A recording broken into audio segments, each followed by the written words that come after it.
अस्सलाम वालेकुम स्टूडेंट्स, उम्मीद है आप सब खैरियत से होंगे। आज हम लोगों ने पढ़ना है proton number and atomic number. तो प्रोटॉन नंबर जो होता है ये हमें बता रहा होता है number of protons in the nucleus. ठीक है, प्रोटॉन नंबर को हम नंबर ऑफ प्रोटॉन कहते हैं। इसको हम रिप्रेजेंट करते हैं by the S Z. Z से इसको रिप्रेजेंट करते हैं। इसका जो दूसरा नाम है वो है एटॉमिक नंबर। ठीक है, अब ये जो हमारे पास एक न्यूक्लियस होता है ना, न्यूक्लियस में हमने पढ़ा था तीन चीज़ें हमारे पास होती हैं, प्रोटॉन, न्यूट्रॉन और इलेक्ट्रॉन। तो जो नंबर ऑफ प्रोटॉन होते हैं ना, वो ही हमारे पास क्या होते हैं, नंबर ऑफ इलेक्ट्रॉन भी होते हैं। मतलब कि नंबर ऑफ प्रोटॉन और इलेक्ट्रॉन क्या होते हैं, इक्वल होते हैं। अगर हमें किसी भी एटम का नंबर ऑफ प्रोटॉन पता है तो इसका मतलब है कि उसके नंबर ऑफ इलेक्ट्रॉन भी हमें पता है। ठीक है, तो ये दोनों इक्वल क्यों होते हैं, ताकि प्रोटॉन का जो पॉजिटिव चार्ज है ना, ये बैलेंस आउट हो सके। उसके अलावा हमारे पास जो दूसरा टॉपिक है वो है हमारे पास के यूनिकनेस क्या है प्रोटॉन नंबर की।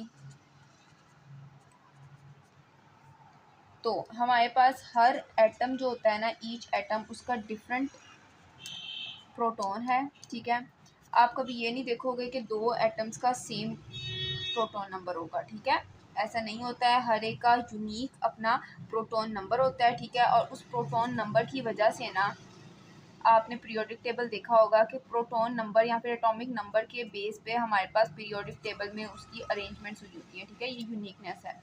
पीरियोडिक टेबल में क्या हुई होती है, अरेंजमेंट हुई होती है। ठीक है, उसके अलावा कि जब हमें नंबर ऑफ प्रोटॉन किसी भी एटम का पता चलता है तो आपने देखा है कि मैंने बोला है कि पीरियोडिक टेबल में अरेंजमेंट हुई होती है, तो हमारे पास जो नंबर ऑफ प्रोटॉन हमें पता होता है तो हमें उसके मुताबिक ना पोजीशन पता चल जाती है कि पीरियोडिक टेबल में किसी भी एलिमेंट की जो पोजीशन है वो किस तरह हमें मतलब क्या पोजीशन है। ठीक है, उसके अलावा हमारे पास जो प्रोटॉन नंबर है ना, वो एक तरह से आप कह सकते हैं, ऐसे आप किसी के घर जाते हैं तो आपको पता होता है कि उस घर का नंबर क्या है। ठीक है, इसी तरह प्रोटॉन नंबर क्या है, हमारे पास एटम की जो आइडेंटिटी है। ठीक है, हमारे घरों की आइडेंटिटी हमारे एड्रेस होते हैं। ठीक है, इसी तरह प्रोटॉन नंबर जो है ये हमारे पास एलिमेंट का क्या है, आइडेंटिटी है। जैसे कि हम एग्जांपल ले लेते हैं, कार्बन जो है उसका 6 है।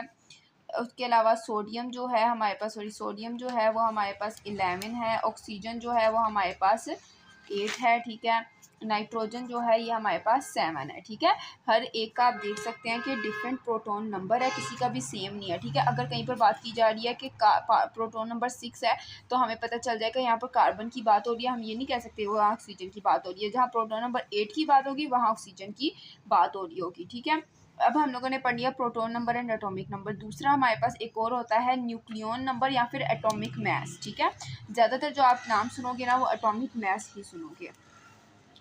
तो एटॉमिक मास हमारे पास क्या होता है, ये होता है प्रोटॉन प्लस न्यूट्रॉन का जो टोटल नंबर आता है ना, उसको हम एटॉमिक नंबर कह देते हैं। ठीक है, प्रोटॉन प्लस न्यूट्रॉन, मतलब जो न्यूक्लियस में मैंने बताया था ना, आपने देखा था कि न्यूक्लियस में प्रोटॉन न्यूट्रॉन होते हैं और साइड पे हमारे पास क्या होते हैं, इलेक्ट्रॉन्स होते हैं। तो बेसिकली जो न्यूक्लियस का पूरा नंबर है ना, उसको हम एटॉमिक मास कहते हैं, प्रोटॉन प्लस न्यूट्रॉन। ठीक है, उसके अलावा जो हमारे पास आइसोटोप्स होते हैं ना,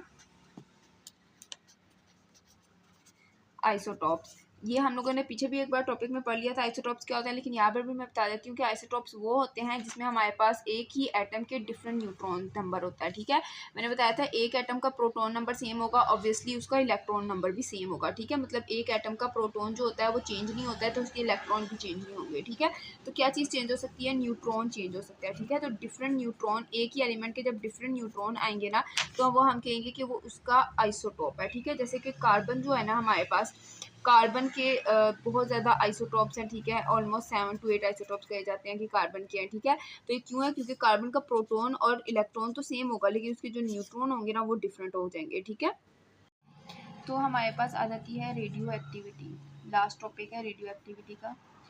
रेडियो एक्टिविटी हम लोगों ने पहले भी पढ़ा था, अभी भी मैं बता देती हूँ कि जब हमारे पास एक एटॉमिक न्यूक्लियाई जो होता है वो अनस्टेबल हो जाता है। ठीक है, अनस्टेबल कैसे हुआ हमारे पास हो जाता है कि उसमें हमारे पास जो न्यूट्रॉन, प्रोटॉन और इलेक्ट्रॉन है ना, उनमें बैलेंस नहीं होता बेसिकली। ठीक है, तो वो अनस्टेबल हो गया। अनस्टेबल होने की वजह से क्या होता है कि न्यूक्लियर डिके में चला जाता है। ठीक है, डिके का मतलब होता है कि वो जो न्यूक्लियस है ना वो अपने अंदर से कोई एनर्जी रिलीज करने लग जाता है। ठीक है, इमिट करने लग जाता है। ठीक है, और आहिस्ता आहिस्ता डिके का क्या मतलब होता है कि वो खुद को ख़त्म करता जाता है और वो जो एनर्जी रिलीज होती है ना वो रेडिएशंस की फॉर्म में होती है। ठीक है, रिलीज जो इमिशन होती है ना वो रेडिएशंस की फॉर्म में होती है, जो कि कुछ हार्मफुल भी होती हैं, कुछ लेस हार्मफुल भी होती हैं, ठीक है।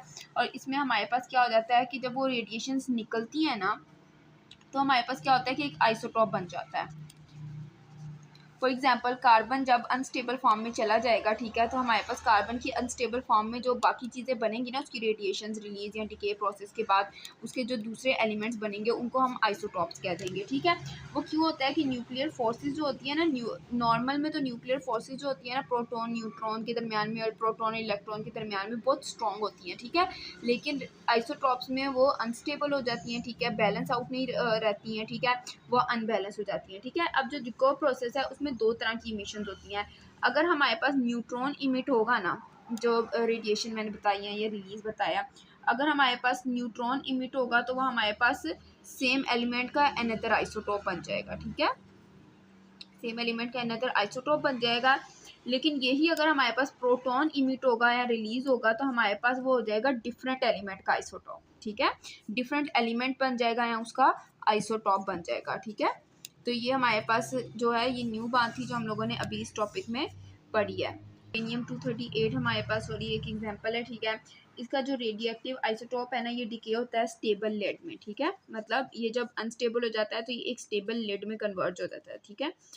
यूरेनियम 238 एक एग्जांपल है, इसमें ये जब हमारे पास अनस्टेबल होता है यूरेनियम तो ये स्टेबल फॉर्म लेड में चला जाता है, मतलब कि एक डिफरेंट एलिमेंट में चला गया, ठीक है। इसमें जैसे आप देख सकते हैं प्रोटोन हो रहा है, जैसे मैंने बताया डिफरेंट एलिमेंट, ठीक है। इसमें प्रोटोन इमिट होगा, कार्बन 14 जो होता है ये हमारे पास क्या होता है कि ये डिके होकर नाइट्रोजन 14 में चला जाता है, ठीक है।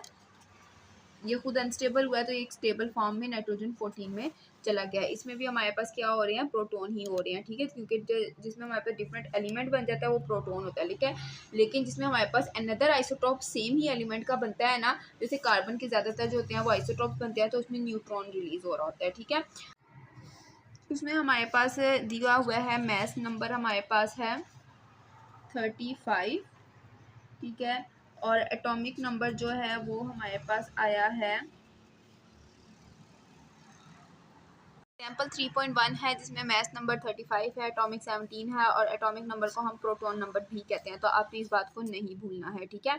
अब इसमें हमारे पास क्या चीज़ फाइंड करने के लिए उन्होंने दी थी कि प्रोटॉन और न्यूट्रॉन कितने हैं, ठीक है। उन्होंने कहा था प्रोटॉन और न्यूट्रॉन, प्रोटॉन का तो आपको आंसर मैंने पहले ही दे दिया कि प्रोटॉन से हमें कैसे पता चल जाएगा, एटॉमिक नंबर 17 है, ठीक है। लेकिन न्यूट्रॉन का हमें कैसे पता चलेगा, न्यूट्रॉन जो होता है उसके लिए एक फार्मूला दिया हुआ है आपकी बुक में already, mass number minus atomic number, ठीक है।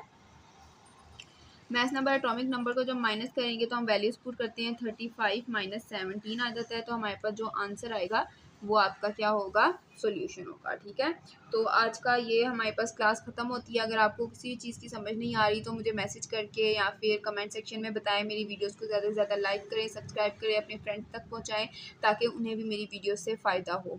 आज के लिए अल्लाह हाफिज़।